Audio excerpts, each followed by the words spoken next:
महानुभाव, देवियों और सज्जनों, मैं कश्मीर के उस राज्य खानदान से मेरा वंश जुड़ा है जिसे उठाकर ऐसे बाहर किया गया जैसे दूध से मक्खी निकाली जाती है, और उसके किरदार जाता है हमारे तत्कालीन प्रधानमंत्री जवाहरलाल नेहरू जी को, जो कि क्या पर्सनल वैमनस्य था उस राजवंश से मैं नहीं जानता, लेकिन वो वहां पे उस राजवंश को हटाकर एक और राजवंश स्थापित कर गए, जिसे उनको अपने समय में ही एक बंदा तो खारिज करना पड़ा, लेकिन वो पूरी की पूरी खपत आज हमारे सर पे पड़ी है। और एक नई कॉलोनाइजेशन है साहब कश्मीर में। डोगरा योद्धाओं ने तो तलवार के बल पे पूरे कश्मीर को इकट्ठा किया था और जम्मू कश्मीर का प्रांत बनाया था। अब साहब हम एक नई कॉलोनाइजेशन देख रहे हैं, और ये कॉलोनाइजेशन वहां उल्टे पांव बरेली को वो बेचारे डोगरों के सर पड़ी है और बेचारे लद्दाख के लोगों के सर पड़ी है, और वो एक नई कॉलोनाइजेशन, एक नई ब्लेटेंटली कम्युनल डिस्पेंसेशन के नीचे। I will not mince one word, ना मैंने आज तक किया है और I am not about to start. हमारा रोना यह है साहब कि मैं भी अपना दिल खोल के रो दूं, क्योंकि हम सब उसी गिला से तड़प रहे हैं। हमारा रोना यह है साहब कि जिनको हमने चुन के भेजा कि साहब आप तो कर दो, अरे तुम्हारे 4.5 साल तो क्या, तुम्हारा 5वां साल अब आने वाला है, और क्या किया है। एक बड़े कर्ता धर्ता हैं, अब राम माधव जी हैं, कितने बड़े बड़े लोग हैं साहब, हम तो छोटी हस्ती हैं। वो हम किसी एक कश्मीरी समुदाय का ऐसे ही हो रहा था, तो उनसे मेरी भेंट हुई, तो बातचीत शुरू हुई, तो मैंने बोला देखिए साहब राम माधव जी, मैं हाथ जोड़कर कहता हूं कि सेना में हमारे पास एक ही मापदंड है कि भाई तुम कितने धुरंधर हो, कितने बड़े योद्धा हो, तुमको रात को बोले कि यार मुझे टाइगर हिल चाहिए, सुबह मैं एज अ कमांडर सिर्फ ये चीज बोलूंगा यार टाइगर हिल किधर है। सर मैं लेफ्ट हुक मार रहा था और 22 स्ट्रोक आनी थी, वहां से तोप, यहां से cut off group. To hell with you, have you delivered Tiger Hill? Yes, no. No है तो गेट लॉस्ट, चूल्हे में जाओ, मुझे तुम्हारे जैसे कमांडर की जरूरत नहीं। I am sorry, I am sacking you, I am sending you home where you belong with the ladies and the children. ठीक है, तो बात थोड़ा गर्मी पे आ गई, क्योंकि मामला रौश का है, मामला जेनोसाइड का है। आपने उठा के एक पूरा समुदाय उखाड़ के फेंका है, जो बेचारे सर्दी बर्फ में रहने वाले, आपने उनको जम्मू की लू में सड़ाया है, तंबुओं के नीचे। और कितने साल सड़ाओगे तुम, कितने साल सड़ाओगे तुम? और मैंने उनसे सिर्फ यह पूछा, राम माधव जी आप महानुभाव हैं, बड़ी महान हस्ती हैं, मुझे सिर्फ एक आंकड़ा बताइए, आपने कितने कश्मीरी पंडित वापस भेजे? प्लीज, उस वक्त 2.5 साल ही हुए थे, आप भी थे उस पे, कि कितने कश्मीरी पंडित आपने वापस भेजे हैं। अब मेरे मुंह पे लाल रंग होते देख के कुछ दोस्तों ने पीछे खींचा, यार रहने दो रहने दो, नहीं बख्शी साहब नाराज ना होइए। मैं कहा नहीं, मैं सिर्फ पूछना चाहता हूं कि कितने भेजे। मैंने कहा कि इसके पहले आप इसका जवाब अटेम्प्ट करें, मैं आपको बताता हूं 0। जो 2-3 अटेम्प्ट हुए थे वो नंदीमर्ग मैसेकर, ये मैसेकर, वो मैसेकर, काट मारे, कत्ल कर दिया वहां पे उनका। ठीक है साहब, और मैं बताऊं आपको, मैंने कहा साहब एक NIT इंस्टीट्यूशन है आपके वहां श्रीनगर में, वहां के बच्चे जब वहां पे मैच हो रहे थे हिंदुस्तान पाकिस्तान के, तो नारे लगे, तो वो जो बच्चों में बड़ा रोष आ गया कि उनको लगा कि एक राष्ट्रभक्ति की लहर फैल रही है और हम उस लहर पे उठ के यहां का निजाम बदली कर देंगे।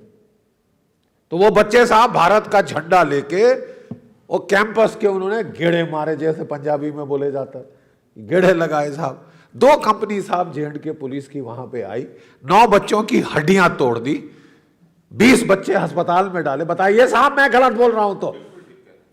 20 बच्चे अस्पताल में डाले और वहां सारा कैंपस साहब खाली होके जम्मू और दिल्ली में मैंने कहा साहब ये हमारी अचीवमेंट है, बताइए प्लीज। मैं एक फौजी की तरह से आपको बता रहा हूं, मैं आपको आंकड़े दे रहा हूं कि जो कश्मीरी पंडित हमारे 4.5 लाख आए थे, उनमें जरा ये भी 20,000 शायद जोड़ लीजिए, ये हमारी अचीवमेंट है। वो मेरे से बहुत नाराज हो गए, और मैं छोटी समझ वाला बंदा हूं, इतनी राजनीति की समझ नहीं है मुझे। तो वो कहने लगे बख्शी जी आप मुझे बताइए, वो वहां पढ़ने गए थे या पॉलिटिक्स करने गए थे? तो हमने उनसे धीरे से बोला, राम माधव जी ये आपने जेएनयू के लड़कों लौंडों को पूछा? ये आपने वो जो कहां है वो बंगाल के पास, वो वहां पे अपना जादवपुर यूनिवर्सिटी में पूछा, हैदराबाद में पूछा कि ये पॉलिटिक्स करने आए हैं या ये पढ़ने आए हैं? और देश का झंडा फहराना पॉलिटिक्स है? तुम यार, is it politics? Is not bloody politics. ये मेरा देश है। और आप जानते हैं, फेसबुक पे आपने देखी होंगी वो तस्वीरें जिसमें वो झंडे, इस देश का झंडा ट्रैश कैन में डाल दिया गया था। एक लड़का यहां से जोश में गया, वो वहां श्रीनगर में झंडा फहराने, ऐसी मार मारी है, ऐसी मार मारी है वहां पे। और जब पाकिस्तान के और आईएसआई के झंडे फहराए जाते हैं तो हमें बोला जा रहा था ये तो बच्चे हैं साहब। जब हमारे जवानों के सर फोड़े जा रहे थे, हमें कहा जा रहा था साहब ये तो बच्चे हैं साहब। यार बड़े खतरनाक बच्चे हैं यार, भटके हुए हो या लटके हुए हो, ये माफ कीजिए बड़ा खतरनाक ये है। एक देश में एक निजाम हो सकता है, 50 निजाम नहीं हो सकते। अगर सिरसा हरियाणा में, let me ask you direct, अगर सिरसा हरियाणा में डेरा सच्चा सौदा वाले रॉयट करते हैं तो पुलिस को एक अच्छा टफ मैजिस्ट्रेट ऑर्डर देता, चलाओ गोली, nobody can take the law into his own hand, चलाओ गोली चलाओ। और 36 एक दिन में भारत के नागरिक मर जाते हैं, 4 घंटे के अंदर 36 नागरिक मर जाते हैं। कोई पेलेट गन नहीं चली, कोई वाटर होज नहीं चला, कोई छर्रे नहीं चले साहब, सीधा गोली चली, 36 नागरिक वहां पे गिर गए। किसी पुलिस वाले के खिलाफ एफआईआर दर्ज हुआ? किसी ह्यूमन राइट ग्रुप ने बवाल खड़ा किया? लेकिन अगले दिन साहब वहां पे पूर्ण रूपेण शांति थी, पूर्ण रूप से शांति थी, क्योंकि जो करना चाहिए था वो कर दिया गया। बेवजह किसी को सर नहीं चढ़ाया गया। देखिए साहब, कश्मीर की लड़ाई हारने का कोई सवाल नहीं है, क्योंकि यह बुनियादी लड़ाई है, क्योंकि यह बुनियादी लड़ाई है। क्यों बुनियादी लड़ाई है? आप कहते हैं सेक्युलर डेमोक्रेटिक रिपब्लिक, हमने डाला है ना साहब शब्द सेक्युलर। अरे साहब मैं फौज से हूं, जहां हम किसी का धर्म, जात, मजहब नहीं पूछते। हम तुम्हें कहते हैं कि जब तुम आज फौज के अंदर, अरे अपना जात पात, अपना कास्ट, अपना मजहब बाहर गेट के रख के आ जा, तो हिंदुस्तानी है बस। ठीक है साहब। पार्टीशन के टाइम पे हमारे जो 150 जो मिलियन, 15 करोड़ से ज्यादा जो हमारे यहां पे मुसलमान भाई हैं, वो पाकिस्तान नहीं गए, वो यहीं ठहर गए। बिकॉज जो भी कुछ रीजन हो, कि शायद उनमें विश्वास था कि यहां वो रह सकते, यहां उनका कत्लो गारत नहीं होगा, इसी डर से। नहीं तो जिसका कत्ल होने वाला होता है वो रह जाता है, वो रह जाता है। उसको उम्मीद थी कहीं नहीं यार, इतने गए लोग नहीं है इस देश के, वो रह गए। उनमें से कई कंपनी क्वार्टर मास्टर हवलदार अब्दुल हमीद, परमवीर चक्र मरणोपरांत, ब्रिगेडियर उस्मान महावीर चक्र मरणोपरांत, इन लोगों ने कुर्बानी दी है। आप मुझे बताइए, if you let 5 million Muslims of the valley go only on the basis that they are Muslims, what right will you have tomorrow to hang on to 150 million Indian Muslims, loyal citizens? बताइए। लेकिन यहां पे बिल्कुल सही कहा मेरे भाई ने, प्रोफेसर साहब ने बिल्कुल सही कहा, यहां एक तबका है अब बिका हुआ है या क्या उसको तकलीफ है? हमारी ब्यूरोक्रेसी में, हमारे राजतंत्र में, which is bent upon giving Kashmir, दे देना चाहता है। लड़के मर गए हमारे लड़के, अरे तुम उन लड़कों की जान वापस दे सकते हो? अरे तुम उन विधवा को उसका आदमी वापस दे सकते हो, उस अनाथ को उसका बाप वापस दे सकते हो? 10,000 से ज्यादा शहीद हो चुके हैं। और यहां तो साहब कि कैसे दिया जाए, कैसे फैसिलिटेट किया जाए। मैं हवा में नहीं बात कर रहा, मैं जम्मू की पैदाइश हूं। I am equally a state subject.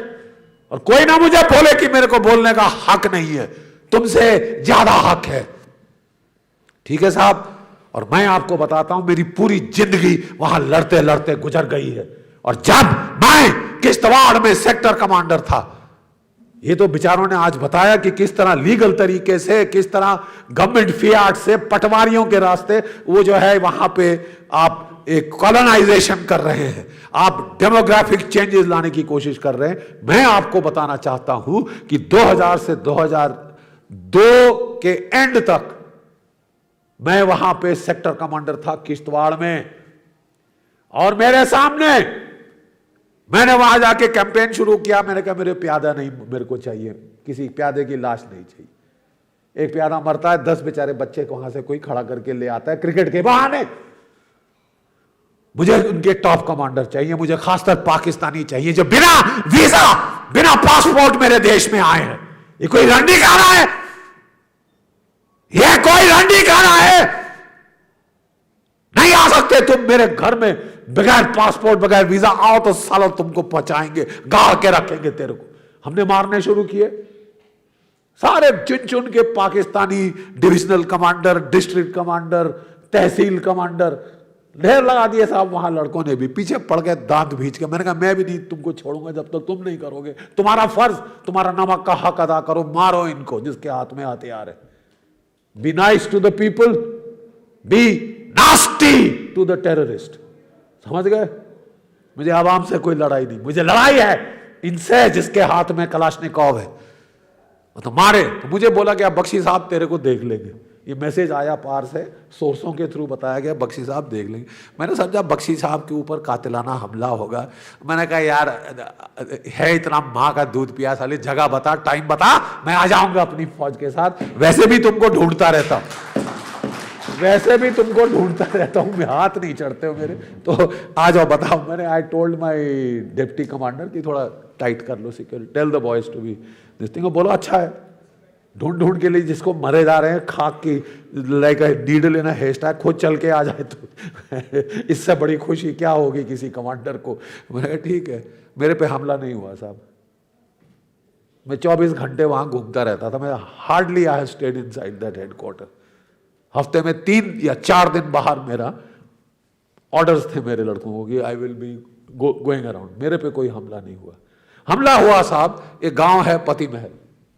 हाँ, पति महल गांव है। बस में बेचारे हिंदू वहां के जा रहे थे। 5 वो पांचों को नीचे नाम बोलो, नाम बोलो, नाम बोलो, तुम इधर, तुम इधर, तुम इधर, ले जाके उनको ऊपर नाले में ले गए पति महल और 5 मार डाले। एक छोटे बच्चे को छोड़ दिए, जाके बता देना बख्शी साहब को, बता देना बख्शी साहब को, तू दादा इधर पे दादागिरी दिखाएगा, ये करेंगे ये हाल। 5 साहब उस गांव में मारे। बवाल खड़ा हो गया, ये क्यों कैसे। उस वक्त अपने अडवाणी जी होम मिनिस्टर थे, वहां से दबाव पड़ा, डंडा पड़ा नॉर्दर्न कमांड को। तो नॉर्दर्न कमांड को मैंने बोला मेरे पास 3 पलटनें थी हैं, आपने एक पलटन हटा ली डिस्पाइट माई रिटन रिक्वेस्ट कि साहब मत करिए, मत अनकवर करिए किश्तवाड़ को। आपने बोला नहीं रोड ज्यादा जरूरी है, तुम शट अप। मैं कहता मैं शट अप हो जाऊंगा। और अब मैं उतना ही दोषी हूं शट अप को मानने का। मैंने रिजाइन नहीं किया इसलिए कि यहां लड़ना जरूरी है। मैं रिजाइन करूंगा, कोई नया बंदा आएगा, 1 साल तो समझने में लगेगा। तो एनीवे, एक हफ्ता हुआ साहब, टागूड़ गांव है, जानते हैं आप सब वहीं के, टागूड़ गांव है। 8 मार डाले, फिर बवाल, फिर ये। मैं भी वहां पहुंच गया, ये किया वो किया। बारिश पड़ चुकी थी, और क्या करते थे कि वो बंदे को ऐसा छोड़ते थे कि 28 से 32 घंटे 48 घंटे बाद खबर पहुंचे किश्तवाड़, तब तक कुत्ते भी लेके जाओ तो ट्रेस नहीं कर सकते थे। तीसरी जगह गए साहब वो लोग, वो जाके गुलाबगढ़ में मारे 1 हफ्ते बाद और 13। और कहां मारे साहब? वो वीडीसी थे हमारे गांवों के अंदर, और वो लड़के अच्छे थे, उनको वर्ल्ड वॉर 1 की राइफलें दे रखी थी वो, कि तुम तब तक होल्ड करो, तब तक तेरी आवाज सुन के ही हम गोली की आ जाएंगे।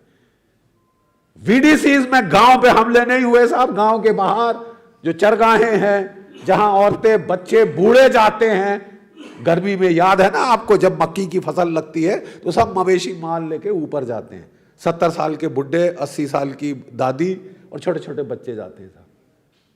उनको साहब पकड़ा, वहां पे लिटा दिया उसके फ्लोर ऑफ द धोप पे, और उसको राइफल दिखाया, खेला उनके साथ। ये क्या है? ये राइफल है। ये क्या है? ये गोली है, अब खाओ। और ठटा ठटा ठटा ठटा ठट करके वो 13 के 13 मार डाले, छोटे से बच्चे को छोड़ दिया। लगाई लफड़ जोर से कि जा साले वो बख्शी को बता देना, जा बता देना। और साहब बवाल खड़ा हो गया, बख्शी साहब you should put in your bloody papers, you are not fit, you are not do ये वो ये। मैंने कहा हाँ साहब मैं फिट तो नहीं हूं, लेकिन एक चीज मैं भी आपको बता रहा हूं कि इस इलाके को संभालूंगा तो मैं संभालूंगा, दिस इज माई चार्ज। सरकार ने ये मेरे को आदेश देके भेजा, अब मैं संभालूंगा, मुझे आपकी रीइंफोर्समेंट नहीं चाहिए। Do you want additional troops? मैंने कहा सर अब एडिशनल ट्रूप्स याद आ गए ना, चलो कोई बात नहीं, अब मैं संभालूंगा। And why I will do it is because I did not put in my papers at the time you took out a battalion. और मैं जाके साहब 2 पलटने थी मेरे पास रह गई, 11 राष्ट्रीय राइफल्स, 26 राष्ट्रीय राइफल, बड़ी तगड़ी पलटने हैं इस फौज की। एक कंपनी उससे ली, एक कंपनी उससे ली, एक प्लेटून अपने कैंप से ली, कोई 13-15 गाड़ियों का बड़ा काफला बनाया, 3 टन गाड़ियों का, हाँ साहब, और आगे लगाया साइरन, वाह वाह वाह करते मैं वहां पहुंच गया। मैंने कहा साहब कॉर्डन सर्च। तो लड़के मेरे पास आए, बोले सर आप जो हुक्म दोगे हम करेंगे, लेकिन यहां कोई नहीं मिलना आपको। वो भागे गए, उसको 48 घंटे हो गए सर, वो नहीं होता। मैं कहता हूं nevertheless you will do cordon and search, we try and find out who did it, किसने किया ये वो। 2-3 दिन कॉर्डन सर्च हुई साहब, तो वो गांव के सारे बुढ़े मेरे पास आ गए, साहब जी हमने नहीं किया। तो मैंने कहा यार मैंने बोला तुमने किया, मैं तुमसे सिर्फ इतना आपसे पूछ रहा हूं कि बता दीजिए किसने किया। तो उन्होंने आपस में खुसर पुसर के कहते सर 1 मिनट, और फिर वो सारे के सारे आए, कहते साहब हम सब इकट्ठे आपको बोल रहे हैं ताकि हमें बाद में कोई ना बोले कि किसी एक ने मुखबिरी करी। हम सब आपको बता रहे हैं साहब, ये अबू मुस्तफा, अबू गुलाम, अबू उमेर, इन्होंने ये किया ऐसा, और 2 ये गुज्जर गाइड थे, ये नाम है उनके, ये लोगों ने आके मारा ऐसा। मैं कहा ठीक है साहब, कॉर्डन सर्च ऑपरेशन कॉल्ड ऑफ। लेकिन कल सुबह मैं गुलाबगढ़ के स्कूल में तमाम जो 10-15 गांव आसपास के हैं, all able bodied males from 16 to 60 मेरे को यहां चाहिए, और आप लोग आएंगे साथ में। वो आए वहां पे, तो मैंने उनको लाशों की ऐसे वहां पावर पॉइंट प्रोजेक्टर लगाया और लाशों की मैंने उनको तस्वीरें दिखाई। ठीक है साहब, और मैंने लेसर पॉइंटर लिया, ये कौन है बताइए, आप जानते हैं साहब, ये मुन्नी है। कितने साल की थी साहब? 7 साल की। ये कौन है साहब? ये उसकी बहन है साहब। ये कितने साल की थी? ये तो 5 की थी साहब। ये लड़का कितने का था? ये 8 का था साहब। ये कितने, ये बुढ़ा कितने का था? ये 80 का था। और ये बुढ़िया ये 78 की थी। मौलवी साहब थे वहां पे, वो भी आए थे। मैं कहा मौलवी साहब जरा कुरान शरीफ में एक आयत है कि जिहाद में औरतों की जान, बच्चों की जान, बूढ़ों की जान बख्श दी जाए। बोल बिल्कुल है साहब। मैंने कहा आप प्लीज सुना दीजिए, क्योंकि मैं बिल्कुल वो अल्फाज नहीं जानता। तो उन्होंने पढ़ के सुनाया। मैंने कहा आप देखिए, मैं आपको कह रहा हूं कि अबू मुस्तफा, एक मेरा पैगाम आपने भेजना है मेरे कुछ दोस्तों के नाम। अबू मुस्तफा, अबू गुलाम, अबू उमेर, तुम्हें जहां भागना है तुम भाग लो। हिंदुस्तान की फौज अब हाथ धो के तुम्हारे पीछे। भागना गए बाकी terrorist, to hell with the other terrorist. चाहे मुझे 1 हफ्ता, चाहे 1 महीना चाहे 1 साल लगे, जहन्नम के कोने से मैं तुम्हें कहीं से भी ढूंढ निकालूंगा और तुम्हें मैं कुत्ते की मौत मारूंगा, क्योंकि तुमने कुरान शरीफ की हुक्मंजूरी करी। तुमको लड़ना है, तुम हमसे लड़ो, हमें लड़ने की तनख्वाह मिलती है, लेकिन ये औरतें बच्चे छोड़ो, अब तुम भुगतोगे इसका, और अल्लाह ताला का तुम जो है खौफ देखोगे। साहब ये खबर पहुंच गई सब जगह कि जनरल साहब, ब्रिगेडियर साहब थे तब, ये बोल के आए हैं। मैंने कहा सब वापस आ जाओ, call of all operation, call of all operation, वापस आ जाओ। और बहुत वहाँ जम्मू कश्मीर की वादी में बहुत देशभक्त लोग भी हैं जिनका नाम हम ले नहीं सकते, जो अपनी जान पे खेल के खबर देते हैं हिंदुस्तान की फौज को, कितने रिस्क पे आप नहीं जानते। वो आ गया मेरा लड़का, बोला साहब तूने जो धमकी दी ना बहुत अच्छा किया। तो बोले क्यों? तो बोले साहब अपनी छाया से डर रहे, किसी गांव में 10 मिनट से ज्यादा नहीं रहते, अगर कोई उनकी तरफ देखता है उसकी पिटाई शुरू करते हैं, तू साले मुखबरी करेगा। तो कहता साहब बात यह है कि जिस गांव में जा रहे हैं वहां से खबर आ रही है। मैंने कहा कहानी कॉमेडी बंद कर, अभी किधर है? तो उसने बताया हमने ऑपरेशन लॉन्च किया, लड़े वो अपनी जान के लिए, इसमें कोई शक नहीं, क्योंकि वो घिर गए थे चारों तरफ से। और जैसे ही हमने घेरा डाला, हमको रेडियो पे मैसेज आए टेररिस्टों के, अरे बाप रे, अबू मुस्तफा, अबू गुलाम, अबू उमेर दुश्मन के घेरे में है, फौज के घेरे में है, अरे कुछ करो, ये फौज उनको बहुत बुरा हाल करेगी, बहुत जान की प्यासी हो गई, कुछ बचाओ बचाओ, कुछ फायर खोलो, ये खोलो वो खोलो। हम समझ गए ये वही है। मैंने अपने कमांडिंग ऑफिसर को भेजा था, मैंने कहा बेटा मैं आ रहा हूं, आई वांट देम डेड। हमले किए, कई सारे, जंगल के बीच में खुला इलाका था जैसे कि फुटबॉल का मैदान, 1 इंच कवर नहीं। 3 लड़के साला पहले 2 मिनट में घायल हुए, एक लड़के के यहां पे लगी माथे से और यहां से निकल गई, और वो फड़फड़ा रहा है जिंदा। तभी कहते ना हमारे फौजियों के दिमाग नहीं होते, जिंदा फड़फड़ा रहा। तो वो मेरा सीओ हिल गया बेचारा, कहता सर 4 तो मैंने गिरा दिए मेरे, और मैं ऑपरेशन कॉल ऑफ कर रहा हूं सर, नहीं तो ये बच्चे मर जाएंगे सारे। तो मैंने कहा यार तेरे लड़के मैं निकालूंगा, उनको मत जाने देना, कसम तेरे को, तू उनको मत जाने देना। उन्होंने किया। मैं कहा आप असॉल्ट बंद करो, इससे और नुकसान होगा, आप फ्लेम थ्रोअर इस्तेमाल करो, रूसी हथियार है थर्मोबारिक वेपन, फ्लेम थ्रोअर। कहता सर कोई सिविलियन हुए तो? मैंने कहा बहुत सीधा, लाउड स्पीकर लीजिए और अनाउंस कर दीजिए कि अगर कोई सिविलियन है प्लीज बाहर आ जाइए, हम आपको कुछ नहीं करना चाहते, हाथ खड़े करके बाहर आ जाओ, हम 10 गिन रहे। अंदर से पंजाबी में मां बहन की गाली आई। तो मैंने कहा यार देख, एक चीज तो तय है कि हमारे कश्मीरी भाइयों को पंजाबी में इतनी बढ़िया गाली देनी नहीं आती जितनी यहाँ पे मेरे को भी सुनाई दे रही ये नेट के ऊपर। तो कहता हाँ सर है तो कोई नहीं। तो मैंने कहा तो फिर कर, फिर भी डाउट है तो ये ले मेरे से order, I order you to use the flame thrower thermobaric weapon now, comply, because I don't want more casualty to my boys. लगाया साहब, वो धोख 400 फुट ऊपर लपटे गई, 400 फुट ऊपर लपटे गई साहब। 2-3 घंटे जल के वो राख, वो सब चीड़ के पेड़ थे, गोंद थी, राख हो गया। 1 घंटा लगा ठंडा होने में। जब हम वहां गए तो हमें बॉडी शॉडी तो आप छोड़ दीजिए, हमें हड्डी के चूरे मिले, जहां रीढ़ की होती है, मोटी टांग की हड्डी होती है, ये सब थी, वहां लाइनें थी। हाँ 3 AK-47 थी जिनका वुडवर्क सारा जल गया और जो बैरल ऐसे मुड़ गया, इतनी गर्मी थी वहां पे साहब, 1000 डिग्री सेंटीग्रेड। AK-47 का बैरल जो सिर पे मारो सिर फट जाता, वो ऐसे मुड़ गया। ठीक है साहब। और मैंने कहा इसकी खूब फोटो खींचो, एविडेंस हमको चाहिए। खूब फोटो खींची। मैंने कहा अब मैं गुलाबगढ़ जाना चाहता हूँ। बोले साहब ये रात होगी। मैंने कहा कोई बात नहीं, उनको बोलो सुबह मैं आ रहा हूँ और वहाँ पे सारे गांव वाले मेरे को चाहिए। फिर प्रोजेक्टर लगा, पहले हमने वो लाशें दिखाई औरतें बच्चों की। मैंने कहा अब देख लीजिए मालिक का फैसला, हमारा इंसान कौन होता है मारने वाला, ये मालिक का फैसला है। मैंने कहा ये लोग जल के मरे। सब ऐसे देख रहे थे। मैं कहती समझ नहीं आया ना, ये लेसर पॉइंटर लेके मैं कहा रीढ़ की हड्डी, ये टांग, ये और ये AK-47 देख लो, ये ऐसे हो गई साहब। उस वक्त सब दुनिया वहां ऐसे करके देख रही थी। ये सितंबर 2001 की बात है।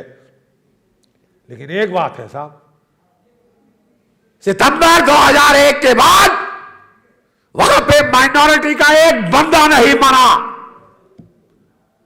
वो पराक्रम में हमको हटा लिया गया, और जब हमारी फौजें जा रही थी तो उस वक्त हमने रेडियो सेट पेंटर साहब से, अबे फौज जा रही है। बोले यार बाकी सब कुछ करना, हिंदू नहीं मारना यार, ये तो ये पागल कुत्तों की तरह वापस आ जाएंगे, हिंदू नहीं मारना। और वहां नहीं मारा। अभी पिछले साल एक वो वहां पे हुआ है, वो भी किश्तवाड़ शहर के अंदर, वो भी पता नहीं लोकल था या क्या था, लेकिन वो है। तो साहब तरीका ये है, अगर आपने आपको महाशक्ति कहते हैं तो हम नहीं कहते कि आप चीन जैसे बर्ताव करो, लेकिन जिसके हाथ में हथियार है उसे तो भुगतना होगा साहब, और उसके खिलाफ नरमी करना। और पत्थर भी हथियार, पत्थर भी हथियार। मैं कहता हूं कि ये सारा फसाद का जड़ तब खत्म होगी, माफ कीजिए हरि सिंह साहब गए, जो ये दूसरे खानदान हैं इनको भी जाना पड़ेगा। ये जो दूसरे राज खानदान पैदा हो गए हैं ना साहब, ये 2-3 खानदान वहां की गद्दी के लिए लड़के लद्दाख पे राज करना चाहते हैं, कारगिल पे राज करना चाहते हैं, जम्मू वालों का इलाका छीनना चाहते हैं, जैसे वो बता रहे हैं। तो साहब इसका एक सीधा इलाज है, ट्राइफरकेशन आप करिए। 3 union territories with the fourth you define that 4 union territory and you please make it a logical thing, ताकि कोई किसी के गले ना चढ़े, कोई किसी को तंग ना करे। और अगर पाकिस्तान बीच में हस्तक्षेप करता है तो मेरी मोदी जी से हाथ जोड़ के अपील है, आप प्लीज वो करिए जो आपने कहा था, आप प्लीज वो करिए जो आपने कहा था। आपकी फौज हाथ फड़फड़ा रहे हैं, हम लोग भी तंग आ चुके हैं। 30 साल से यहां लाशों के जो दौर यहां गिरते जा रहे हैं, कब तक चलेगा? अब प्लीज हलाल मत करिए, हमें झटका कर दीजिए।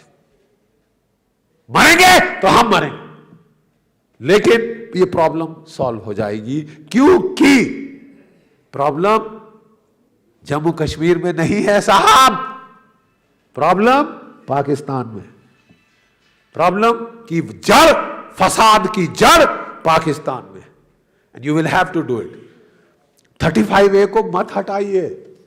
शौक लगी? मैं बताता हूं, 35A को मत हटाइए। 35A से ही जो बाद के ऑर्डर हैं इलेक्शन कमीशन की वहां पे लगी है, और कई सारे ऑर्डर हैं जो हमारी सरकार ने सेफ्टी सिक्योरिटी को रखते हुए दिए। आखिरी बार 35A का इस्तेमाल करिए और 4 यूनियन टेरिटरीज बना दीजिए। उसके बाद आप 35A और 370 आपको हटाने की जरूरत ही नहीं, बिकॉज J&K स्टेट की एंटिटी ही खत्म हो गई, और जो होना चाहिए हमारे 4 डिस्ट्रिक्ट वो हमारे पास हैं। उसके बाद हम देखते हैं साहब कौन कश्मीर को लेता है। Please send a clear cut message कि साहब प्यार से बात करोगे, प्यार ही प्यार है, आप हमारे हो, इसमें कोई शक नहीं, लेकिन हथियार उठाओगे वो भी पाकिस्तान के, तो देन आई एम सॉरी, आपको इस देश की फौजों से निपटना होगा। और उन फौजों के ऊपर थोड़ा सा हाथ खुला है, आप देख रहे हैं, थोड़ा सा तो हाथ खुला है, क्योंकि वहां पे पहले हमारे कमांडर, आर्मी कमांडर को अपोलोजाइज कराया गया। किस लिए साहब? कि 3 बैरियर है।